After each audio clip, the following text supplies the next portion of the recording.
We have way too much of a mentality in this country, and I'm afraid around the world, about the place that pastors and teachers are supposed to take and the priority that they have. Because the reality is, they're not primarily the ones that are called into ministry in the church. They are, but the reality is, if we break down the ministry and we identify the ministry as basically something that the pastor-teacher falls into, then we're missing the picture that we're being given here. Equipping the saints is key. Everything else down through the end of verse 16 is a result of this equipping. Look what happens. Just follow the text. When the saints are equipped, first prepositional phrase, verse 12, what happens? They will in turn do the work of ministry. When they do the work of ministry, the body will be built up. But then keep going to verse 13. Then will come the unity of the faith. Then will come the knowledge of the Son of God. Then will come the mature man and the stature of the fullness of Christ. Then we will be no longer children, tossed to and fro. Then we will speak the truth in love. Then we will grow up in every way into Christ. Then we will make the body grow and build the church up in love.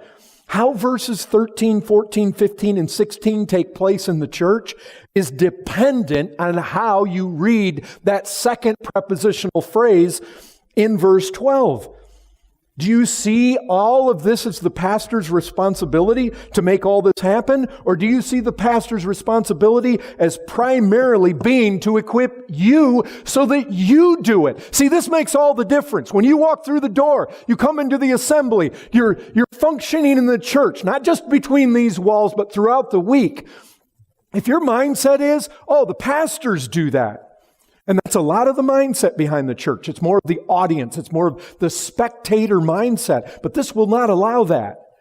Basically, what this says to every one of you is you have your ministry to play in making this. I said several weeks ago, look, we need every one of you. We need your ministry. We need that. Yes, you need the men who stand in the pulpit. And that doesn't mean that as pastor teachers, all we do is stand in this pulpit. Our ministry of teaching, our ministry of the word and prayer, it comes and impacts the life of the church, not just from this wooden stand, but in different ways. But the reality is, our part to play here is not simply to amuse you. It's not simply to what happens in the world. It's not simply to make you feel good. It's not to bring the Christian comedian up and get you all to laugh. The reality is that what needs to happen is that we need to figure out how to equip. That's from the standpoint of the pastors and teachers. We need to figure out how to optimally, effectively equip you. And you know what the reality is? You can have men that lead the churches that do just the opposite. They tear down this reality. They prevent it from working. And I'll tell you, one of the ways that you prevent it from working is just by not getting that second prepositional phrase right, to where we basically say, you know what?